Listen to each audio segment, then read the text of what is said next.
When you think of eating whole food plant-based, do you worry about what to eat and what meals to make?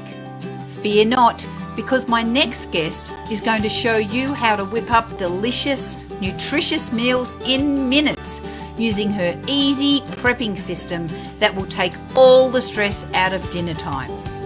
Welcome to the Fabulous Health Show. I'm your host, Terri Chrisman. I'm a whole food, plant-based nutritionist, and this show gives you the tools to help you obtain optimal health so that you can live a long, happy life and age with grace and vitality. It is episode 59, and today I am joined by the lovely Dianne Doyle from Plant-Based Dallas, and she is the prepping queen, and she is going to help us make your dinner time easy peasy. Dianne, welcome to the Fabulous Health Show. Thank you, Terri. So, first of all, what would be, if you're trying to prep things, what would be your number one tool for getting easy meals on the table fast? Well, that's a hard decision. I have several, but first of all, I love my handy pressure cooker. I happen to have the Instapot, but a pressure cooker saves you loads of time. So talk to me about what's in your pressure cooker this morning. Okay, well, this morning, I decided to go ahead and cook 3 things at one time because that saves time and it can, prepare a meal. And I'm going to see if I can unstack them and unload them for you all to see. Cool. Okay, so on my top layer, I have some Japanese sweet potatoes, and they are nice and soft and warm. And then underneath them, I have some black rice that I cooked in this, it's got holes in the bottom of it. So it was able to, the water and steam was able to rise up. And so is that steamer basket, does that come with the Instant Pot, or do you have to buy that separately? I have just collected a bunch of different items. Some of them I've ordered, some of them people have given to me or I've found at garage sales. So I have a whole drawer full of things and I pull everything out to figure out how to stack it. I think this one comes basic with most Instapots. And then on the bottom layer, I have my adzuki beans that I cooked. And so all 3 of these items really need about the same time. And I've got my magnets here. When I first started cooking with the Instapot, I was always going back to the book. How long do I cook this? How long to cook this? And I had asked my daughter. That's me like every single day. Like I can't tell you. I Google it every day. Yes. Oh, how many minutes for that? I can't believe I still don't know how many minutes for rice. Brown rice, 22 minutes. Okay, but after years of doing this, I've been doing this for now 7 years. But early on, I asked my daughter, I said, hey, I want to make some magnets for my Instapot so that I don't have to run to my book every time. And so as I was compiling all the data, I realized, wait a minute, this item and this item both cook for around 10 minutes. God, I wonder if I could cook them together. So I sat there and made all my Excel spreadsheets of everything and their times. And so my first magnet that I have is just alpha by ingredient and then the associated time. So it goes from artichokes to beans all the way through wheat berries. And then on the other magnet, which is the fun one, this is called Instapot Companion Cooking Times. So if I want to cook for 3 minutes, what can I put together? Or if I want to cook for 45 minutes, what things cook for 45 minutes? So today, I wanted to do something quick and easy this morning, so I looked up 15 minutes. So I had the adzuki beans, some sweet potatoes, and some black rice. So I piled all that in. And one thing when cooking with the Instapot, I always never measure the water in the grains. I always put in plenty of extra water for the grains or the beans because I'm going to drain the liquid off of it anyway and rinse the grain and the beans. So I put usually 3 to 1 water with the grain or the bean, and then just cook it. And if I happen to open it up and the beans look like they need a little bit more water or whatever, I'll add a little bit more water and do it for another couple minutes. But this really does save time. So I've got all that food ready to go. And you know what? That's fantastic. While I'm here, go ahead. Quick. I don't know if you can see this. On my let me just make you large. There you go. Let's see. If you're like me, it took me forever to figure out how to get this lid on and off. So finally, I used a white marker and I put these 2 things. So if you line this up, that's where thing goes down, and then you can lock it. If you don't have those two things lined up, it takes you 5 or 10 minutes to figure out where they go. So that was just a quick little tip there. That's a good tip, because that is a problem all the time. Sometimes you just can't put them on. Now, I want to tell people that you invented those magnets and that people can get them from your website, plantbaseddallas.com. They're only $20. And if you live in America, Dianne will post them to you. I'm not too sure if she's going to post them to Australia. Sorry about that, people. I have sent them to England and Canada and a few other places if the people are willing to pay the ridiculous shipping fees. You know, if you live in the Dallas area or ever come through Dallas, I'm always happy to do a porch pickup and you don't have to pay that money. So that is very generous. I do that because it's the easiest way to ship it. I can do everything at home and then drop it in a box and it's out fast. So yeah, we have those magnets if anybody's interested. Excellent. Now, the other thing that you do is once you've cooked all those grains, you use these guys, which are canning jars. This one's not a ball, but they're not very expensive. In fact, just before I came on the podcast, I checked the price of these online, and for a dozen of them, they're $15.99 at the hardware store or at Target or something like that. And these are, what size do you call these? That's a quart. That's a quart jar. And, you know, you don't have to necessarily use canning jars. They have wide mouth canning jars like this, and then they have regular mouth jars like this. And let me just make you large so people can see that. Sorry, go ahead. Show us that again. I like to have the wide mouth jars, these right here, because it's easier to pour things in and out. And the reason I like the jars method is because it takes up less room. Everything can go vertical and you can pour out of them. You don't have to get a spoon out. You know, if I'm making a meal, I open up the jar and just dump in. But here's another handy little stainless steel funnel that when I'm chopping veggies, it's a lot easier. I don't spill them. Or if you have one of those flexible cutting boards, that works too. But I love my funnel. So funnily enough, I actually bought that funnel yesterday. I was down at the hardware store looking for some extra lids because I always lose the lids. I do not know. They're like socks, you know, you put them in the wash and you never find them again.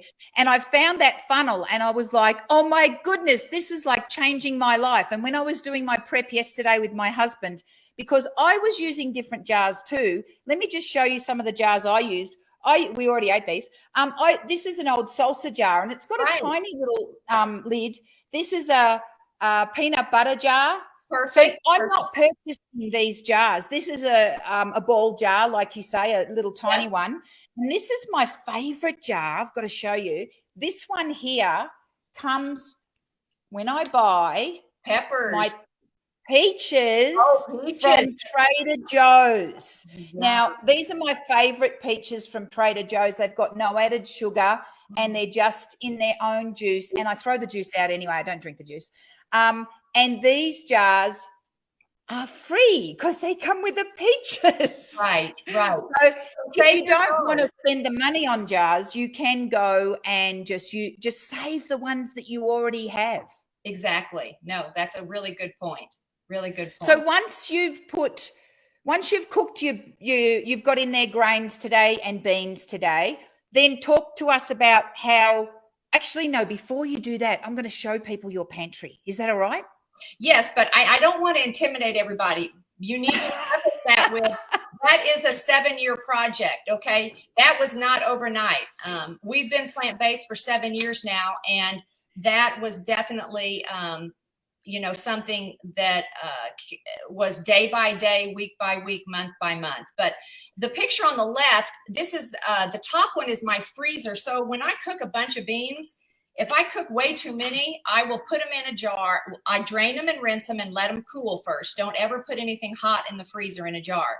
So you let them cool, and then once they're cooled, I label the jar with the ingredient and the date, and then I will put the newest grain or bean in the very back on the left. I have it rotating so that I know on that top picture, the far right front is the one that needs to be used first. And so I'll grab out a bean or a grain for the week if I haven't had time to cook, or if I know I'm going to be cooking a chili or a stew or something and I want beans in it. So that's just another way, you know, I've frozen every bean and every grain, and it's not a problem at all. And I want to make people aware that on the right-hand side of your pantry, that is obviously everybody's got pantry envy now, those are all dried beans and grains. Correct. And that's what Dianne's cooking in the Instapot. Now, of course, if you don't have the space in your house to buy the dried grains and beans and keep them, and you don't have a big freezer to freeze them, you can always buy the canned beans at least. And then you just make sure you get the ones with no sodium in them. Right. But you know, I love the fact that they use the dried ones because they're so cheap. That was my point. They're a lot cheaper. And, you know, you could even keep, I tell my kids who don't have a lot of kitchen space, you can even keep these dry jars in the garage if you want to make a shelf for your dry goods in the garage. They're, you know, no problem keeping them in the garage as long as you have the good seal, you know, the lid screwed on tight. So yeah, that's great. It is. And the reason why we're doing the prep of the grains is so that when we want dinner, we're not having to cook the rice, we're not having to cook the beans, because that all takes time. And that brings me to our prepping 101, which is getting all that stuff done. And I prefer to do it on one day so that it's all done for the rest of the week. So, for example, at the moment, at the time of recording this podcast, it's playoff season with the NFL.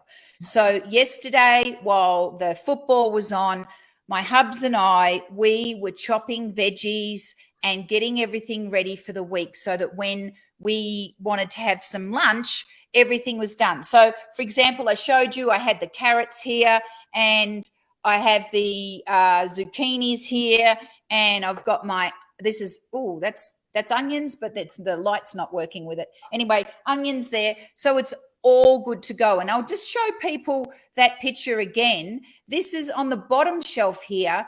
This is in that organic box. That's your fruits and veggies chopped for the week, isn't it? Yeah, that's my refrigerator. The one on the bottom is my refrigerator. And I'm going to get out my jars right now to show you.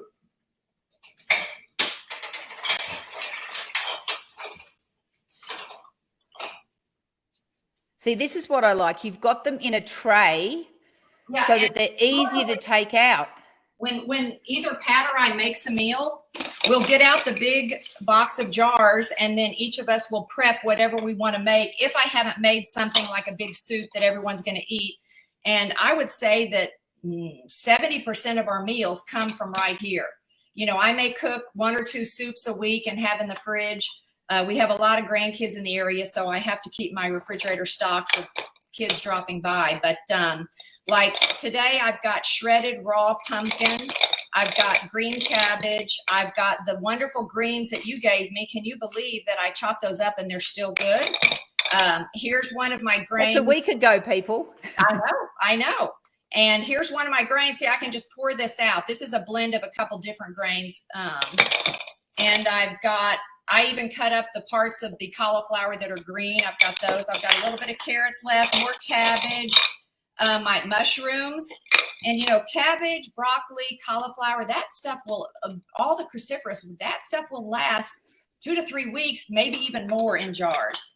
And that is the thing, isn't it? Because you buy a veggie at the supermarket, and if you just leave it in the fridge by itself, within 2 or 3 days, it's going to be slimy and manky, depending on how you seal it. If you put it in Tupperware or whatever, you're going to get a few more days out of it. Right. But the jars, because there's no oxidation in there, the jars, you've got a very minimal amount of air, which is what I mean. The oxygen in the air actually deteriorates the veggies, yeah? And of course, then there's bacteria as well, which is, you know, it's on your hands, it's in the, you know, you can't have, you know, veggies with no bacteria on them. Everything's got bacteria on them. So that's why they get deteriorate very quickly. So in the jar, they last so much longer. Now, I'm going to time you. Have you got a bowl? Do you want to make a meal for us? I would love to make a quick bowl. Okay, I'm going to time you. We're at 15 minutes now, so let's see how long it takes you to make a meal. And I'll be quiet and you do it. Okay, let me see if I can get this. Pat, you want to adjust this down? I may be cut off, but I want you to be able to see the pan a little bit further. Okay, so it's all good. We can see it. I'm going to make today maybe a lemon tahini bowl, and I'm going to put in some cauliflower. I either choose cauliflower, broccoli, or Brussels, and I'm going to put some mushrooms. I love mushrooms. That's one of Dr. Greger's go-to. And I don't have any shredded sweet potato today, but I do have shredded pumpkin. And I'm going to have definitely onions. You got to have onions in every meal. My onions. And then I don't have any chopped celery right now. I do have my turmeric and ginger cut up, so I'll do a swig of that. Oh, I like that idea. That's a good idea, putting that in there. That's our medicine during this season. We take a handful of that every day. And that's I need a bean. So is that broccoli you're putting in there? Yeah, I'm putting in some broccoli just because I want to get all the colors. And here are some white beans that I cooked earlier this week. So I've got a little bit more protein in there. And I will just put a little bit of water in here, cover this with here, and steam it for about 2 minutes. And then after it's done, I will get out my handy lemon juice and tahini and sprinkle some lemon juice and tahini on that, salt and pepper. And for just a little bit of sweetness, I'll probably add maybe some chopped mango after it's been cooked. So that's as fast as it goes. I mean, it's ready to be cooked, and steam takes about another 2 minutes. Okay, so Dianne, I got to tell you, I'm floored. That took less than 2 minutes for you to explain it, and then 2 minutes on the stove, and you have dinner right there. Now, really, you cannot open a packet. You cannot go through a drive-through. You cannot do anything that quick if you're not pre-prepped. So that is absolutely magnificent. It's worth the time. Plus, I love the ingredients you put in that bowl. I'm absolutely going to copy that. And I never thought to grate raw pumpkin. I was going to, with my pumpkin, what I usually do is I put it in the air fryer in cubes and then put it on top. But yeah, so grating raw pumpkin is a fantastic idea. Now I've got also some cubed pumpkin that I'll show you how I do that with my slap chop. I'll use these. These are raw as well, but for a quick bowl, they take too long to cook. So I will use these in soups and stews that I make during the week. And now that is a good point. All the things that you chopped there, they were pretty much the same size so that they cook at the same time. Is that right? Right. Now, I have this Vidalia Chop Wizard, and I get no money from this, but I give hang on 1 second. Let me show you. I give everybody a shower gift if they don't have one of these when they get married. So there's 2 different size grates on this. Okay, really small one and then a bigger one. And so with the small one, I like to do carrots and radishes. And it's a lot of loud sound, but look at how fast and easy and how beautiful that is. So it's all uniform. It's fantastic. Yeah, so I love it. Takes me literally to use a slap chop and fill my jars. It's fast. You think I could cook that meal fast? I can fill those jars so fast. And then with the bigger one, I do bell peppers and potatoes. Let's see, I have a potato here. I want to show. Sometimes I'll just take the whole potato and make them. I'll either put them in slices so they're cubes, or I'll do them a little bit longer if I want to do some French fries. And you got chips in the air fryer. Exactly. That is fantastic. I actually own one of those, and it's in the back of my cupboard. Okay, so I think I'm going to start using it. It's got 2 little nipples on this side, and you have to make sure as you get in the slap and you're going 100 miles an hour, make sure that this is always seated correctly on this, and it's all, because I've broken them time and time again, but I usually save my box from Bed Bath & Beyond, and if it breaks, I'll take it back, and they've been really good about just giving me a new one. So this is a fun $15, $20 item at Bed Bath & Beyond.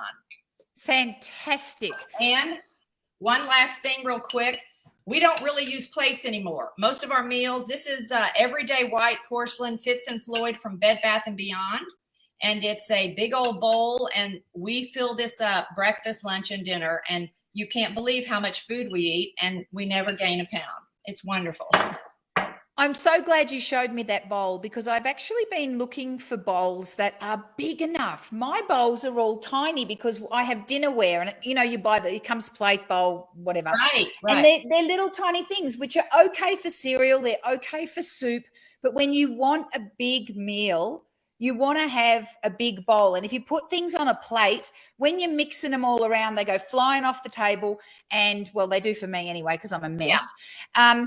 But something like that is fantastic. So, yeah, if you have a Bed Bath & Beyond near you, I'm actually going to go up there today and get some.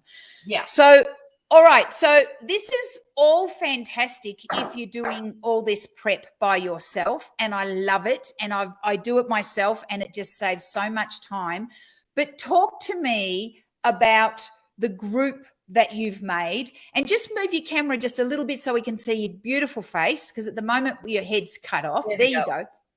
Okay, so talk to us about the group that you've started and your jar swapping, and maybe people can get together and do this themselves. Yes. Well, one of my good friends who was also plant-based, she said to me one time, you know, we ought to do a swap so that we're not having to do all this chopping by ourselves. And I said, well, what do you mean? And she said, well, think Christmas cookie swap. You bring all the carrots, I'll bring the cucumbers, she'll bring the onions. And so I thought, okay, that's genius. So I have typed up directions, and it's on my website for Plant-Based Dallas. And you can go to resources and look up the directions to a jar swap. But you want to get the wide mouth pint jars. And you tell everybody, please get wide mouth pint jars. And it makes it simple if everybody has the same size jars. And I just usually will post it in our group and give the date of the jar swap and say, reply with what ingredient you want. Here's the ones you can choose from. And some of them are raw veggies. Some of them are blanched potatoes. Some of them are cooked beans or cooked grain with no spice, no salt, just plain, because you don't know what you're going to use your beans for. You might use it for something sweet or savory, or you might use it to make some brownies or some pancakes. So we don't season the grains or the beans at all. We just leave them plain, rinsed and plain. And so I just showed, showed a picture of you and your lovely friends at the jar swap, and showing all the different things that people have brought. And so somebody even made a salad, it looks like. Well, that's just different colored bell peppers. They didn't want to choose which color to make, so they arranged them in that beautiful, used green, yellow, and orange bell peppers. And it looks so beautiful. So let's see what happens after. Then what's going on here on the left-hand side? What I'll do is I'll tape off my counter. I'll know ahead of time exactly how many people are coming. And it's easiest if you have 13 people or 12, because everybody buys a case of jars. And if you have 13 people, you just don't trade the item that you brought. So you bring it for the other 12 people. And as people walk in, they take their box of jars, and you save your box because that's your transport.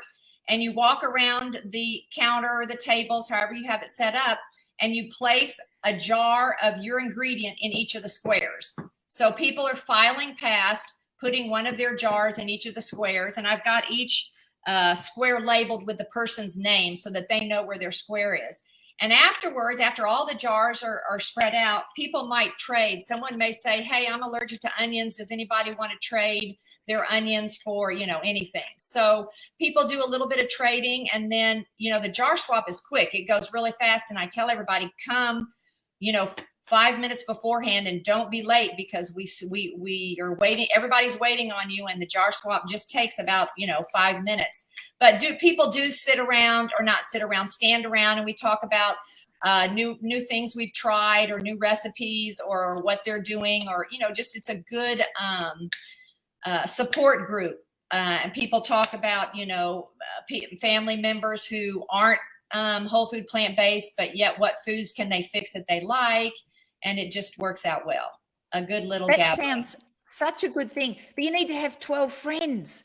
How did Well, you? I mean, you have 5 children, up to a dozen or so grandchildren, and you're very heavily involved in the community. So you've got tons and tons of friends. How did you get it? Terri, Did you do it just with your friends to start with? no. Every time I have a jar swap, there's at least 4 new people that I've never met before. People who are brave to trust that they can cut and bring food to a complete stranger's house and trade food with people. And you know what? We're all in this together. And, you know, it's just a really great support group. We've met lots of wonderful people, and we just all help each other on our journey wherever we are. I really, really love that, because it is a journey for everybody. And I know that sometimes when people watch me or watch the podcast or anybody else that they see on the internet who's doing all this stuff, that we've got it all together. But you know what? We don't all have it all together all the time. And it is a journey. And I would be blown away if I came to a jar swap and somebody bought shredded pumpkin, because I just would never have thought of that. And so the next time I do my prep, I'm going to be shredding my pumpkin too. I really, really love this idea. Great.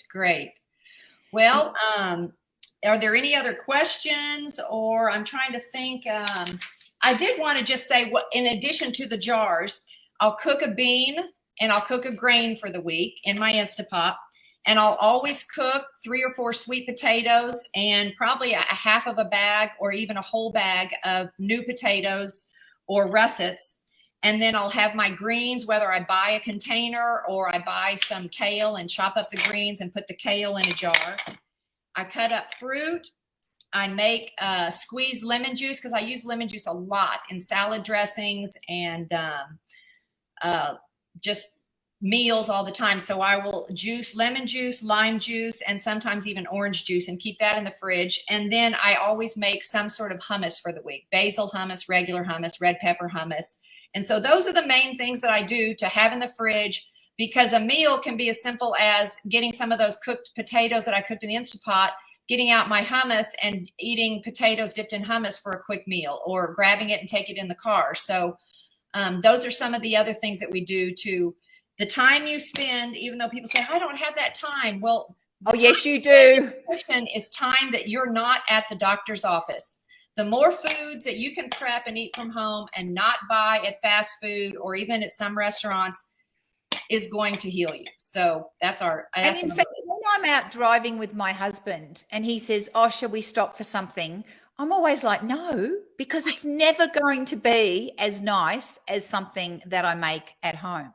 I mean, there are a few restaurants that cater for whole food, plant-based eaters, but not very many, particularly when you're traveling and stuff like that. When I travel, I take on the road, and you'll probably, no, you won't laugh because you'll think it's genius. I take on the road my air fryer, which is tiny. I've got a tiny one. I've got a large one, but my air fryer I take on the road, my blender I take on the road, and my Instant Pot I take on the road. And now I'm going to take my jars. I usually just make a huge big salad and take that. And then I tried taking pre-made overnight oats, but because when you're driving, they actually get warm. And after 2 days, they started to ferment and were disgusting. So people, don't take overnight oats on the road. Just take the oatmeal and then make it fresh. But that's another thing that you can do too, is overnight oats. I don't have any with me, but if you're interested in making breakfast in a jar, get yourself a jar. Little tiny one is good enough. You put in it oatmeal and maybe some chia seeds and some flax seeds, maybe some banana or some applesauce, or even some berries, something like that.